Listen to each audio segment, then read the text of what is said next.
우리 함께 한 목소리로 읽도록 하겠습니다. 시작. 마음이 청결한 자는 복이 있나니 그들이 하나님을 볼 것이며. 우리 한 번 더 읽겠습니다. 마음이 청결한 자는 복이 있나니 그들이 하나님을 볼 것이며. 아멘. 제가 계속해서 이 산상수훈의 이 팔복의 이 말씀들을 보고 있습니다. 복 있는 사람, 이 복 있는 사람이 과연 어떤 사람인가에 대해서 보고 있습니다.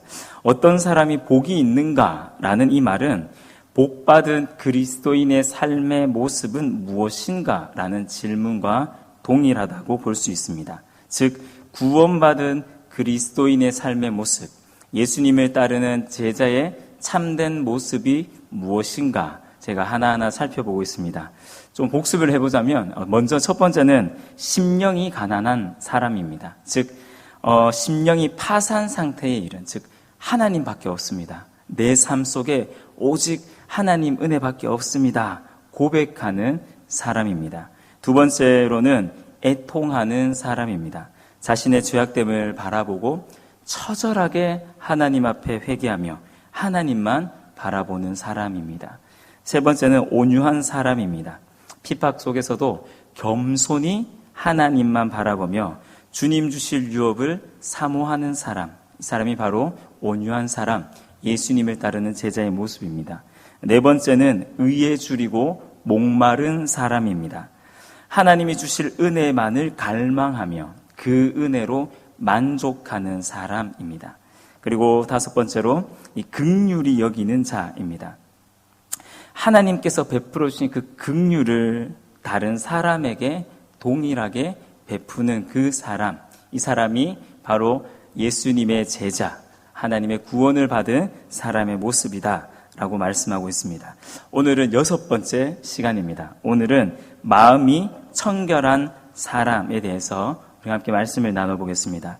먼저 오늘 본문에 나오는 이 마음이라는 단어가 있습니다. 이 마음이랑 좀 비슷한 단어가 앞에 나왔습니다. 뭐냐면 팔복 첫 번째에서 심령이 가난한 자라고 나옵니다.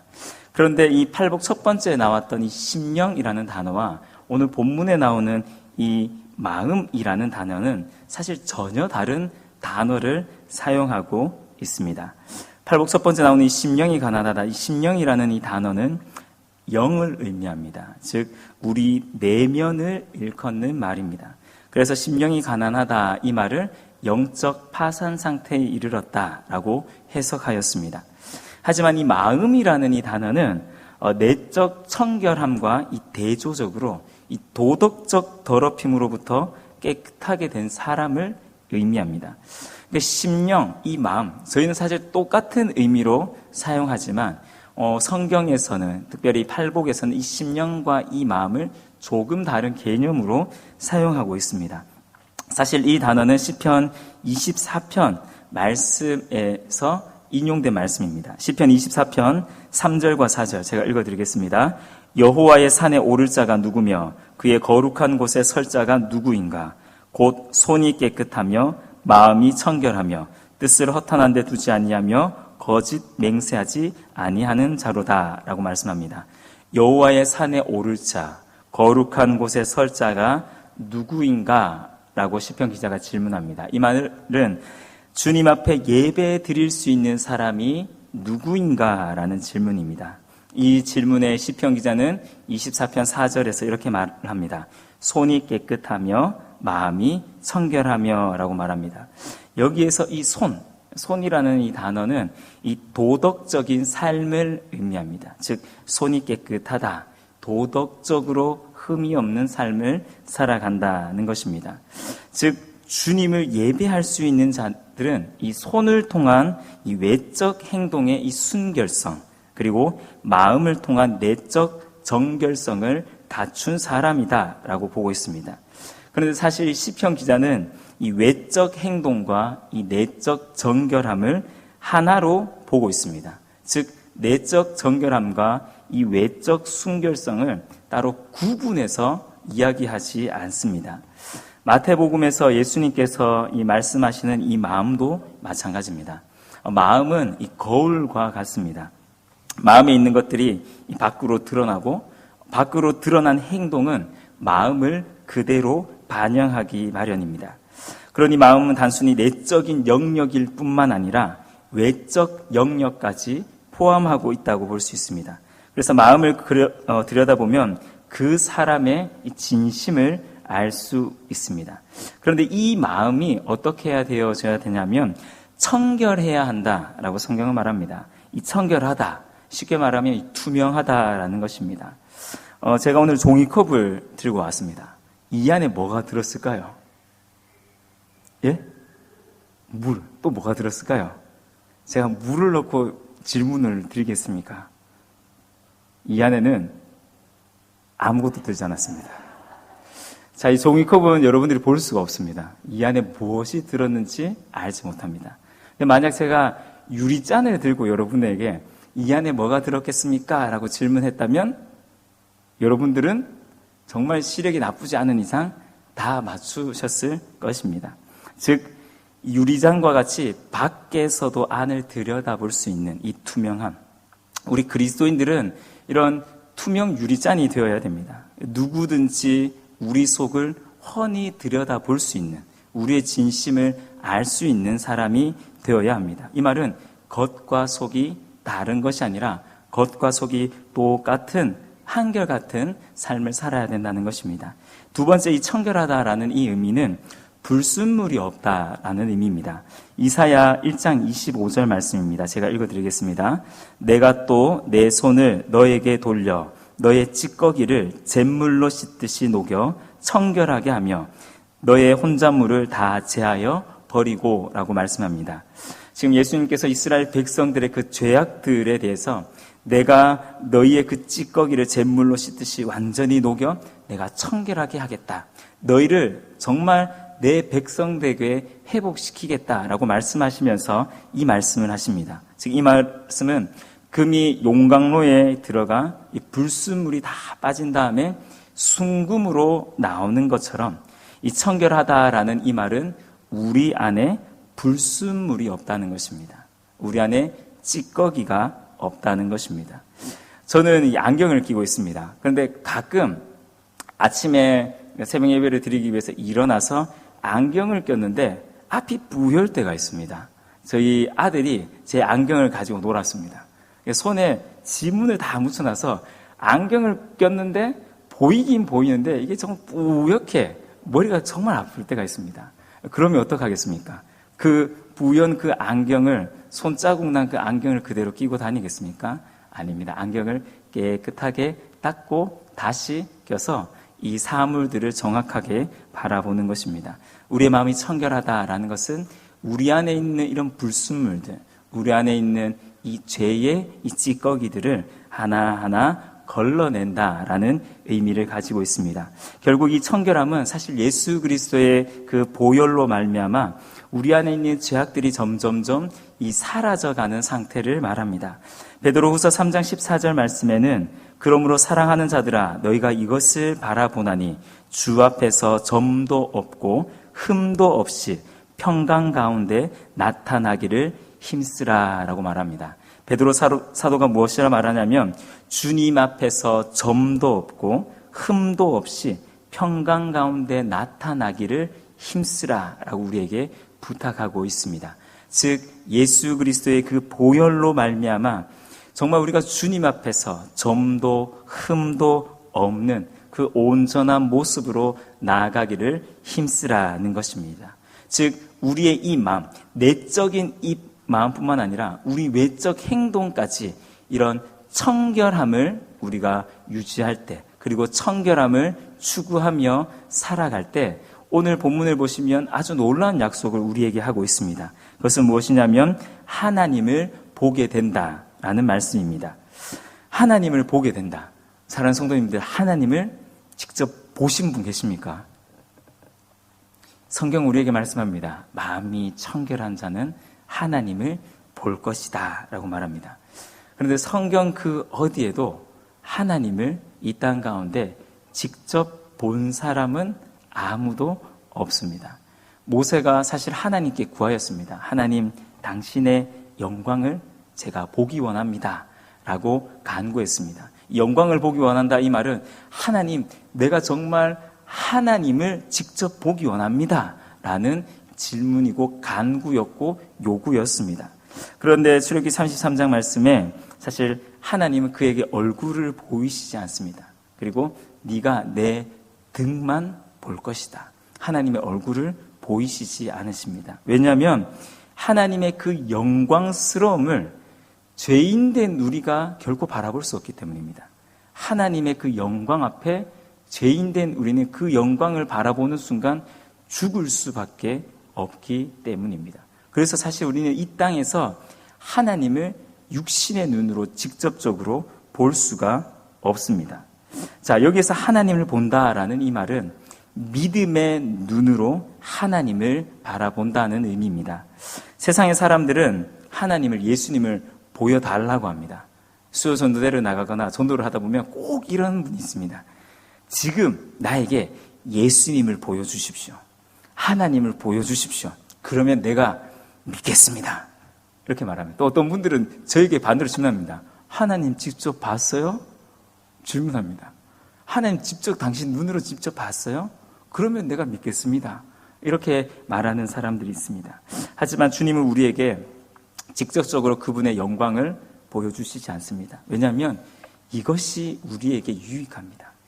제가 앞에서 말씀드렸지만 우리가 주님의 임재와 영광을 사모하지만 사실 주님의 영광이 이곳에 임하면 사실 그 영광 앞에 설 수 있는 사람은 아무도 없습니다.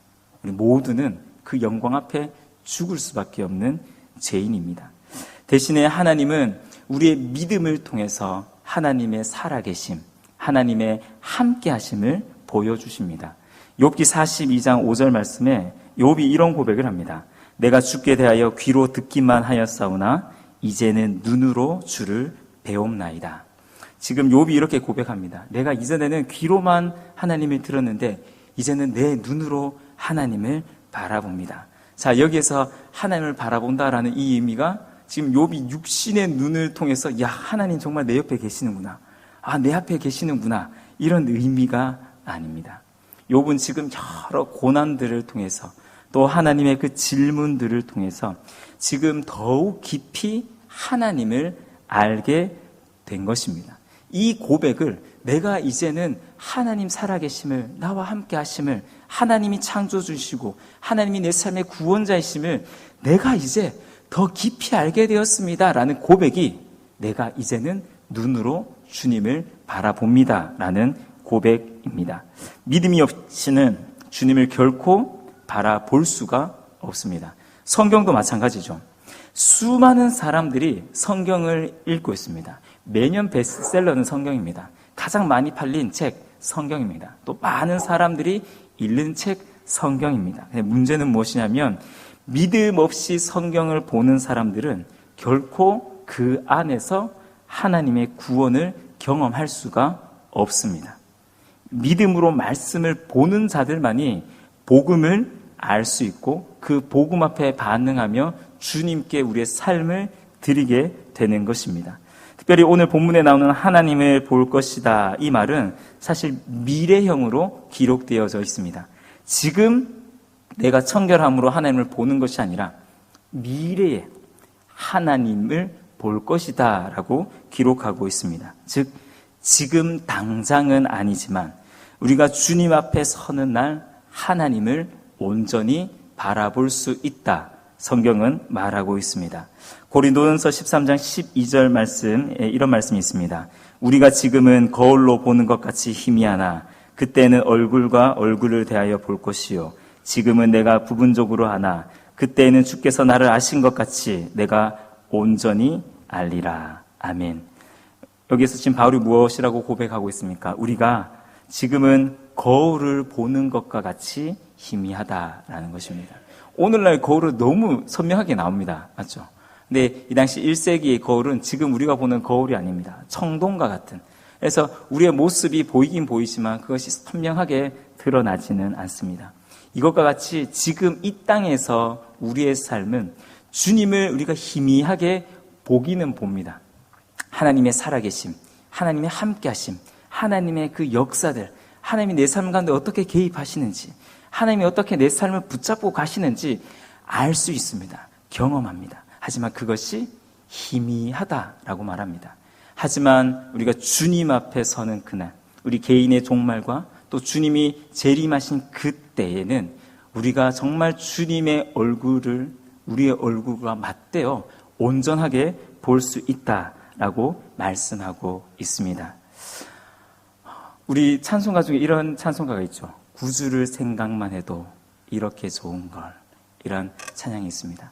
우리가 주님을 생각만 해도, 우리가 또 주님이 함께 하신다라는 그 사실을 믿음의 눈으로 바라보고 경험하는 것만으로도 이렇게 기쁜데, 우리가 주님 앞에 서는 날 얼굴을 맞대고 주님을 바라볼 때 그 감격과 그 영광은 어디에 비교할 수 있겠습니까?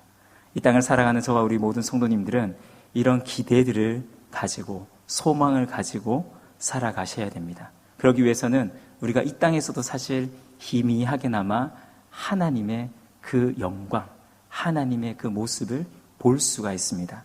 욥이 고백하였던 것처럼 주님, 내가 이제는 예전에는 귀로만 들었는데 이제는 눈으로 주님을 바라보는, 정말 내 믿음의 눈을 들어 주님을 더 많이 바라보길 원합니다. 이런 고백이 저 우리 모든 성도님들의 삶 가운데 있으시길 축복합니다. 뿐만 아니라 실질적으로 정말 우리가 더 깊은 주님을 우리의 삶 속에서 경험할 수 있는 우리 모든 성도님들 되시길 축복합니다. 자, 그런데 저희가 지난 시간 이 긍휼히 여기는 사람, 그리고 오늘 본문에 나오는 마음이 청결한 사람, 이 두 가지 공통점이 있습니다. 이걸 뭐냐면 사실 이 팔복 전체를 우리가 다시 한번 좀 넓은 시각으로 바라볼 필요가 있습니다. 첫 번째에서 이 네 번째까지 이 복, 심령이 가난하고 애통하고 온유하고 의에 줄이고 목마르다. 사실 이것은 하나님과의 관계에서 보여지는 태도들을 의미합니다. 자, 심령이 가난하다. 이게 뭐라 그랬죠? 하나님밖에 없습니다. 라는 고백입니다. 애통해하다. 나의 이 비참한 이 죄인됨을 주님 앞에 적극적으로 회개하는 것입니다. 온유한 게 무엇입니까? 내 뜻과 혈기를 내려놓고 주님 뜻에 절대적으로 순종하는 겸손입니다. 의에 줄이고 목마른 것이 무엇입니까? 오직 하나님의 은혜만을 갈망하는 것입니다. 즉, 이 팔복에서 이 첫 번째에서 네 번째까지의 복은 하나님과의 관계에서 우리가 가져야 할 태도를 말씀하고 있습니다. 그런데 다섯 번째에서 이 여덟 번째까지는 긍휼히 여기는 것, 마음이 청결한 것, 화평하게 하는 것, 의를 위하여 박해를 받는 것, 이것은 다 사람들과의 관계에서 보여지는 태도들입니다. 우리가 지난 시간 살펴봤지만 긍휼히 여긴다. 누구를 긍휼히 여겨야 될까요? 불쌍히 여겨야 될 대상이 누구입니까? 우리는 주님을 긍휼히 여기지 않습니다. 우리는 누구를 긍휼히 여깁니까? 우리 주위에 있는 아직까지 예수님을 알지 못하는 그 영혼들을 바라보며 긍휼히 여깁니다. 우리 주위에 있는 사람들 중에 어려움 가운데 처한 그 사람들을 바라보며 우리는 불쌍히 여기는 것입니다. 특별히 모든 이웃들, 나와 직접적인 상관관계가 없는 그 사람들까지 우리가 주님의 그 긍휼하심으로 그들을 긍휼히 여기는 것, 이것이 바로 긍휼히 여기는 사람의 모습입니다. 오늘 마음이 청결하다라도 마찬가지죠.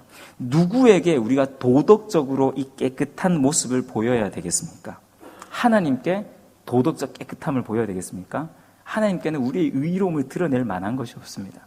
나를 위해서, 스스로의 만족을 위해서 내가 그렇게 착하게 도덕적으로 살아가야 됩니까? 아닙니다.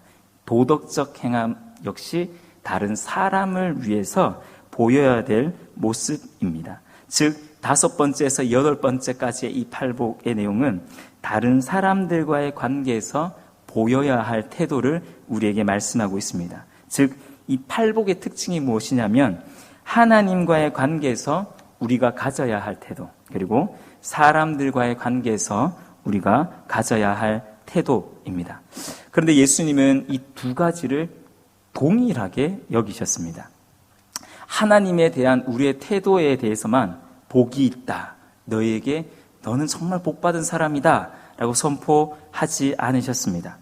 사람들에 대해 우리가 가져야 될 그 태도에 대해서도 오늘 예수님은 동일하게 복이 있다, 너희에게 복이 있다, 복이 있나니 라고 선포하고 계십니다. 예수님은 하나님에 대한 우리의 태도, 그리고 사람에 대한 우리의 태도를 동일하게 바라보고 계십니다. 1세기에 영지주의자들이 있었습니다. 영지주의자들의 특징이 뭐냐면 영은 선하고 육은 악하다라고 완전히 극단적 이원론을 가지고 있었습니다. 그러다 보니까 예수님이 이 땅에 육신의 몸을 입고 이 땅에 오셨잖아요. 성육신 하셨잖아요. 그런데 이 영지주의자들은 그것을 부인하셨습니다. 예수님은 인간의 육체를 입고 온 것이 아니다.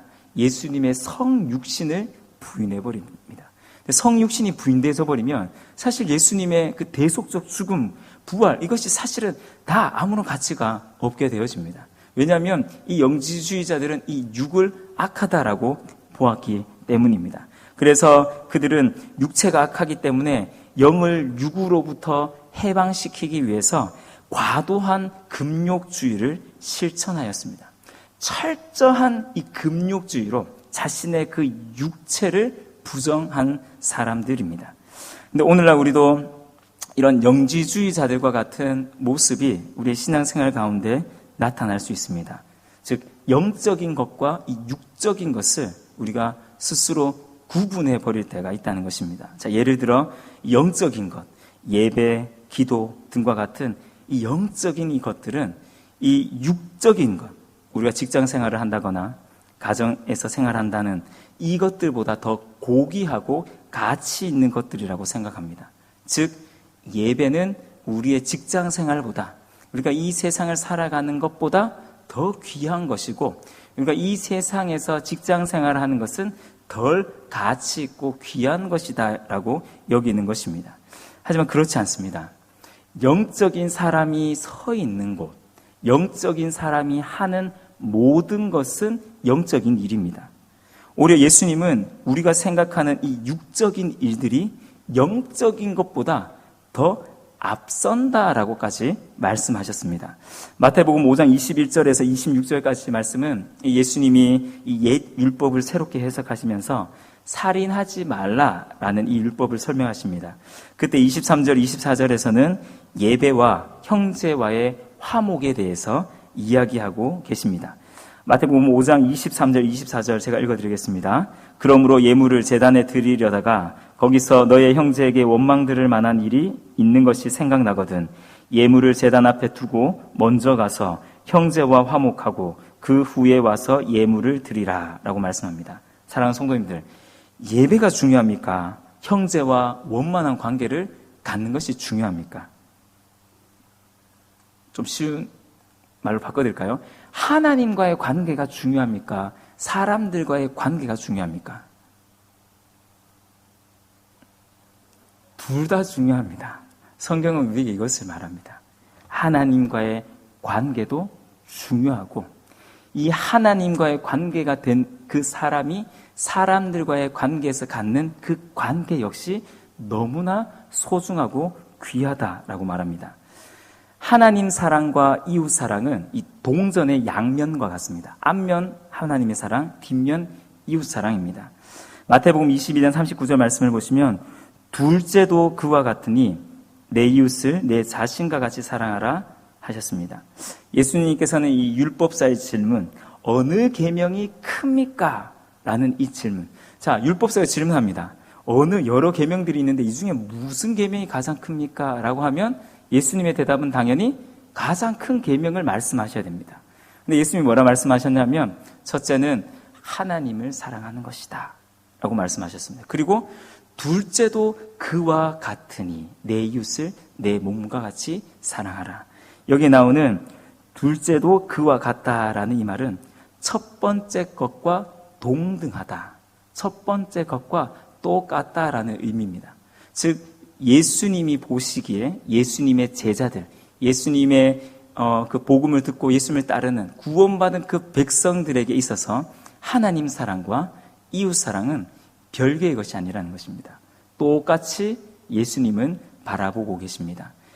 영적인 것, 하나님과의 그 관계에서 심령이 이 가난한, 의에 줄이고 목마른 그런 온유한 그 모습, 애통해하는 그 모습 하나님 기뻐하십니다. 뿐만 아니라 사람들과의 관계 속에서 우리가 마땅히 해야 할 긍휼히 여기는 것, 그리고 마음이 청결함. 정말 이 도덕적으로 깨끗한 삶을 통하여서 그 믿지 않는 사람들, 우리 주위에 있는 그 이웃들에게 우리가 예수 그리스도의 사람임을 나타내는 것, 이 둘을 예수님은 똑같이 취급하셨다라는 것입니다. 근데 우리가 신앙생활을 하면서 하나님과의 관계는 중요시 여기는데 사람과의 관계를 놓쳐버릴 때가 너무나 많이 있습니다. 즉, 우리가 이웃들에게 저 집은 교회 다니는 사람이야. 왜냐하면 교패가 붙어 있거든요. 이 사람은 무슨 교회 다니는 사람이구나. 그런데 그 사람의 평소 행실을 그 이웃 주민들이 봤다라고 생각해 보십시오. 보는데 맨날 정말 모본이 되지 못하는 어떤 그 모습들을 이웃들에게 보였다라고 생각해 보십시오. 그러면 믿지 않는 그 이웃들이 뭐라고 말씀하겠습니까? 저 사람 교회 다니는데 왜 저 모양이지? 라고 됩니다. 그런데 아마 그 교표를 붙이고 신앙생활을 한다라는 그 사람은 스스로 그렇게 생각할 겁니다. 나는 하나님을 사랑하기 때문에, 나는 하나님과의 관계가 잘 되어 있기 때문에 나는 완벽한 삶을 살고 있어 라고 착각할지 모릅니다. 하지만 우리 주님은 하나님과의 관계뿐만 아니라 우리의 일상생활 속에서 다른 사람들과의 그 관계를 어쩌면 더 유심히 보실 수도 있습니다. 오늘 우리 어떤 권사님이랑 이야기하는데 권사님이 그런 말씀을 하시더라고요. 정말 이 한 영혼을 구원하기 위해서 정말 그리스도의 그 사랑을 엄청 실천했는데 그 마을에 있는 교회 다닌다는 그 사람이, 소위 본인은 정말 교회를 잘 다닌다는 중직자분이 하여튼 생활, 행실이 다른 사람들이 보기에 엉망인 거예요. 정말 한 영혼을 구원하기 위해서 정말 열심히 노력했는데 그 믿지 않는 사람이 다른 교회 다니는 그 행실이 불량한 그 사람들을 보면서 실족해버리는, 교회 다니는 사람들이 왜 그래? 이렇게 되어져 버리는. 한쪽에서는 이 영혼을 구원하기 위해서 그리스도의 사랑을 실천하고 있는데 한쪽에서는 전혀 그리스도의 모습을 보여주지 않는. 여러분, 우리가 신앙생활하면서 이런 이원론에 빠질 때가 있다는 것입니다. 하나님과의 관계는 철저히 하면서 사람과의 그 관계를 우리가 놓쳐버릴 때가 있다는 것입니다. 하지만 오늘 성경은 우리에게 분명하게 말씀합니다. 하나님과의 관계가 철저하다면 그것만큼 사람들의 관계가 철저해야 된다는 것입니다. 사람과의 관계의 그 철저함을 통해서 이 사람이 하나님과의 관계가 철저하다라는 것이 증명되기 때문입니다. 하나님과의 관계가 아주 중요하듯이 우리의 일상생활 속에서 사람들과의 관계 역시 너무 중요하다라는 이 말씀을 우리가 꼭 기억하시기 바랍니다. 그래서 에베소서 5장과 6장 말씀에서는 아내들과 종들을 향하여서 남편과 상전에게 주께 하듯 하라, 그리스도께 하듯 하라 라고 말씀하고 있습니다. 즉 하나님과의 관계뿐만 아니라 사람들과의 관계 속에서 정말 주님께 하듯이 그 영혼을 섬기라는 것입니다. 주님께 하듯이, 그리스도께 하듯이 그 한 영혼 한 영혼을 섬기라라고 말씀하고 있습니다. 사랑하는 성도님들, 사람들과의 관계 속에서 우리의 청결함이 나타날 때 비로소 우리는 하나님을 더욱 선명하게 볼 수가 있습니다.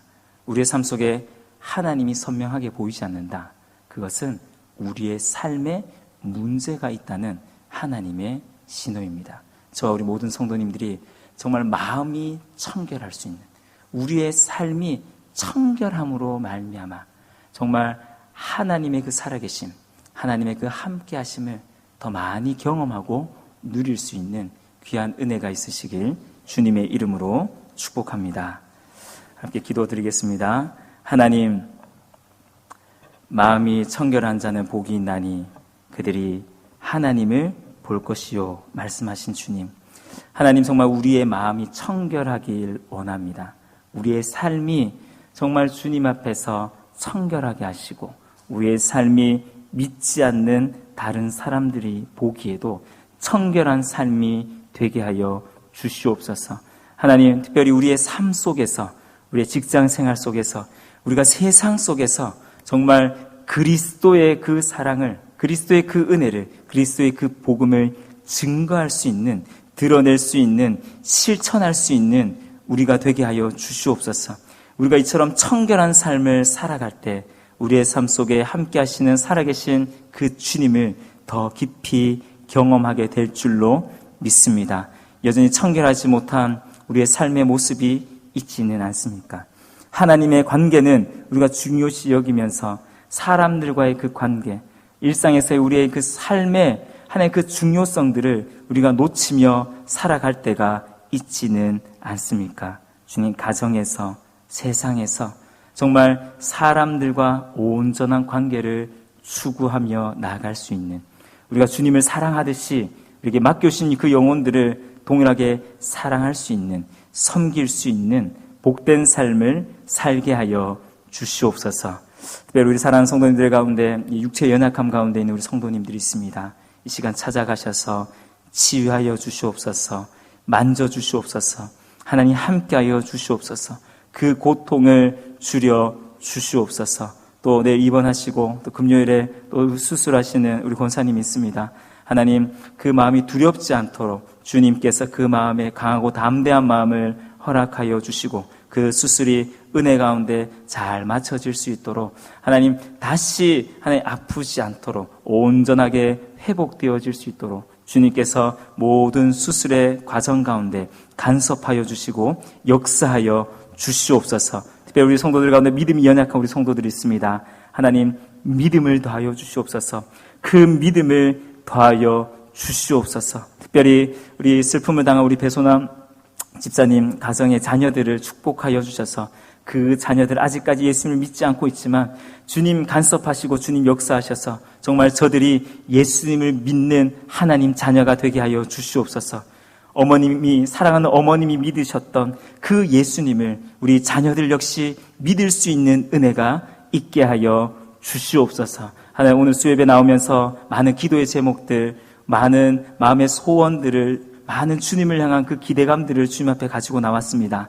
우리의 모든 간구의 제목들, 우리의 모든 소원들, 기대들, 주님의 뜻 가운데, 우리의 삶 가운데 응답되어지는 은혜가 있게 하여 주시고, 우리 성도님들 정말 주님 한 분만으로 만족하며 감사하며 기뻐할 수 있는 우리 모든 성도님의 삶이 될 수 있도록 축복하여 주시옵소서. 예수님의 이름으로 기도드렸습니다. 아멘. 우리 주님 가르쳐 주신 기도